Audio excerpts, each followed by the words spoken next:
Hello and welcome to Avenging Past 7. Today is day 160 of our free-to-play farming guide. If you have not already, please check out our merch store with the description down below. We have some cool merch in there.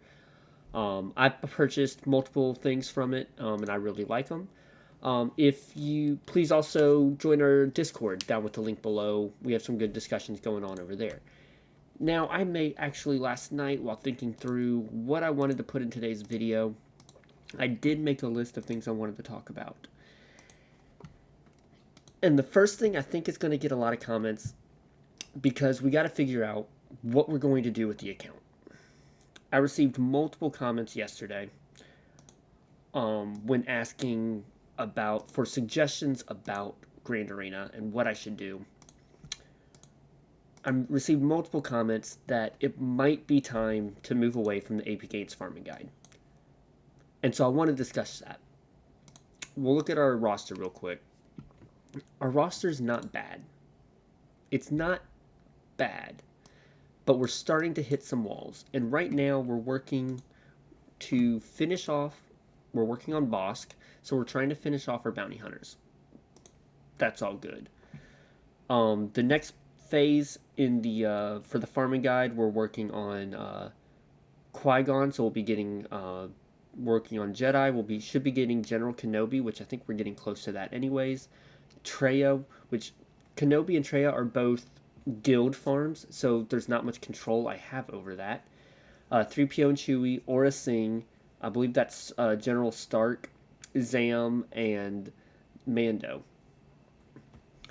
And then we go in Phase 5, we would go towards a Darth Revan farm, as well as finishing off the Imperial Commandos. And then we begin going towards a Jedi Knight Revan and the Ewoks to get C-3PO. Then we should, in Phase 8, but see, like, all of that is so far away. And all of that I know. All of that I want to go after. But what is it that we need right now to really make our account good? Well, I think that we need Mara Jade. I think that we should work more on the Royal Guard to finish off an Empire team. We have good Geos. I think that we should go after Range Trooper and make our Imperial Troopers a good squad. I think that we should continue going after CLS and making his team very good. We're almost done with Bounty Hunters, so, you know, that's close enough. That's close anyways. But I think that we should start making this account our own. So what do you think about that? Should we ditch the APGains farming guide and go more towards what we want the account to be? This is my third account. I have experience in the game now. I have been doing this for a while. As well as I get a lot of suggestions from you guys. Do you agree and do you think it's time to start making this account our own account? We proved that the APGains farming guide is helpful, is useful, as well as we were using a bit of an outdated one anyways. Is it time to start making it our own? Another thing that we're going to start doing, that I am going to take advice from, Logan suggested I start going after the Xanadu Blood. So I'm going to start working on that now. That is an energy farm, so it is going to stay slow. I say energy. It's all energy. What is this called? Regular? The regular energy farm. Light and dark side. So that is going to take a while, but we are going to start working on it because at some point we're going to need the Falcon. And to get the Falcon, we need our bounty hunter ships. We're already working on Houndstooth and prepping Houndstooth. We're going to start working on Xanadu Blood. We're almost done with Slave 1. At that point, all we need is a 4th bounty hunter ship, which could be IG-2000 or the Mandalorian. So let's just start working on that now. Yesterday we did record the first episode of the podcast. It's about 30 minutes long, so it's not a full hour-long podcast just yet. But wanted to get something recorded so we can start working on it and get it out there soon. I'm not totally sure if I can get it out today. That will depend on if we can get it ready. But we have it recorded, and we're going to be getting it out there soon. I am going to drop a link to that channel in the description of this video, as well as I'll put it again in our Discord if you're there. So please go subscribe and hit that notification bell so that way you can be alerted as soon as that video goes live. And once I have it scheduled, I will put a, blast out there for y'all to know about it. I had a lot of fun recording that episode. I know I talked about it last week, but, again, going through, our different experiences of how we got into gaming. What was it that really kind of changed our experience from just a simple game that we can enjoy playing to meaning something more to us in our lives? A lot of things mean something different to a lot of different people based on their own experiences and what they went through to get there or how they were introduced. And so I think it's a real, gaming is very vast. I mean, you got card games, board games, relaxed video games, competitive video games, speed run. I mean, there's so many different things on why people play games. So I think it's a really fun topic to talk about of like how did each of us get into video games. So I'm excited for that to come out soon. Let's see, what else do we have time? Well, we're only 6 minutes in. Alright, I gotta check out Logan's channel. Let's see. Has not been responded to yet. Okay. If you also watch Logan Courageous, you know that coming up soon, he is going to be changing his style of videos and going a little bit away from Galaxy of Heroes and just overall pure Star Wars. And so he's been, asking for a lot of fan interaction on what to do with it or what topics he'll be talking about. And he has a hot takes section on his Discord to, ask for hot takes for them to talk about. And my first one, I'll throw it out there because I want to hear your thoughts on it as well. And I'm excited to see them talk about it because I'd love to hear Logan and Mark's reaction to these hot takes and continue the discussion on their channel as well.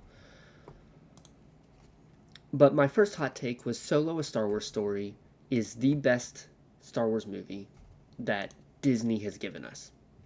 I think that Alden Ehrenreich did a fantastic job portraying a young version of Han Solo, where he was cocky, he was full of himself, he had failures, he was not a good person, but he did have good intentions, and he was a great pilot. Watching that movie was just a few months after The Last Jedi, and I had the most fun watching a movie in theaters, seeing Star Wars: A Solo Story.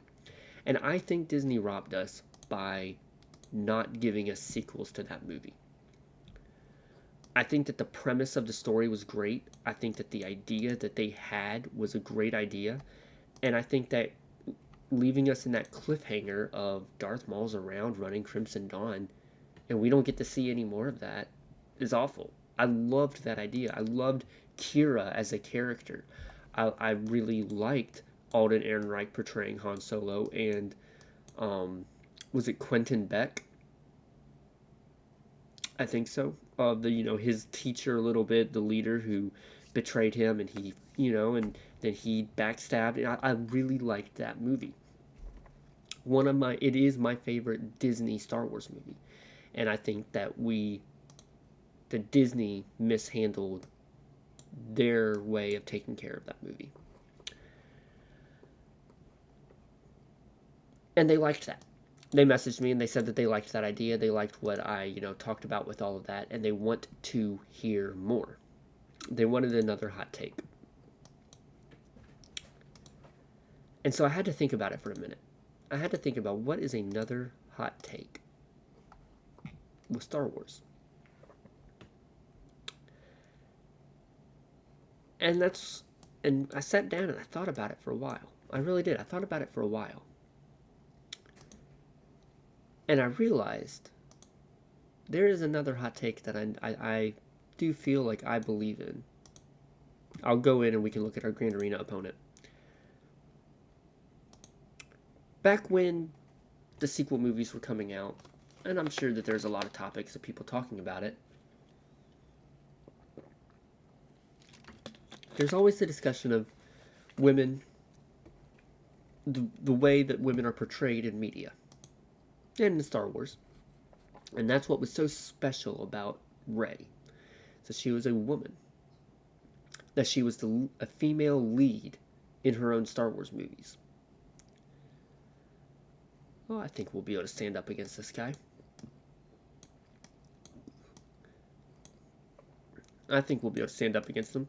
That's what was so special about Rey, is that she was a female lead in her own Star Wars movies. Star Wars has never, portrayed women well. We finally have women in Star Wars and all this stuff. But if you think about it, if you really think about it, Star Wars has always portrayed women well. Always. Leia was a senator for her planet. Leia was a general in the rebellion. She could hold her own in battle. She led missions for the rebellion. She stood up against Darth Vader and Grand Moff Tarkin.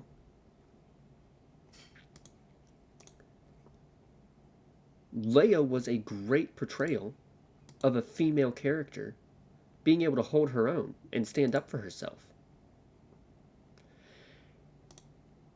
And then we move up to the prequels, and we get Padme, who is the queen of an entire planet, who stands up to the separatists and the Trade Federation on her own. She does not let that go by without a fight. And then in Attack of the Clones, Leia holds her own in the Battle of Geonosis. I mean, she is a senator for an entire planet of people. There's maybe four or five senators we might have seen in the movies.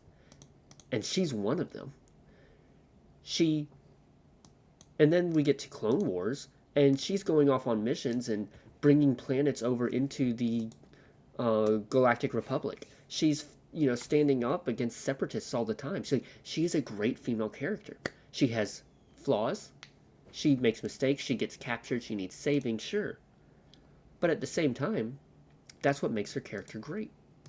She has growth throughout her story. But then we get to who I think is the most important female character in Star Wars. And you know who I'm going to say, I'm sure.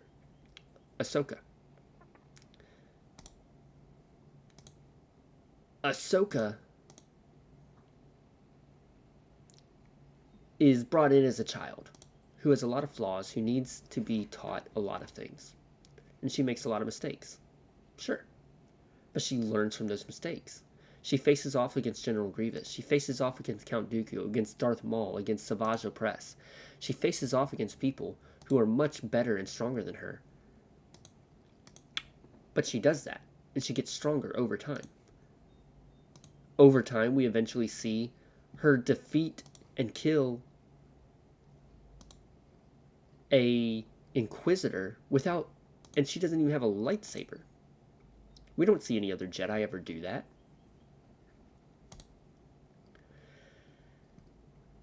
Ahsoka goes through a lot of difficult situations. A lot of people much bigger and stronger and more powerful than her standing up against her and kind of bullying her. And she still gets back up, always gets back up. And this was all before Rey was ever even around. Star Wars does a fantastic job portraying their female characters. They do. They do a fantastic job portraying their female characters, making them strong, independent people who sure have failure or need help. I know I said independent and then need help, but everyone needs help.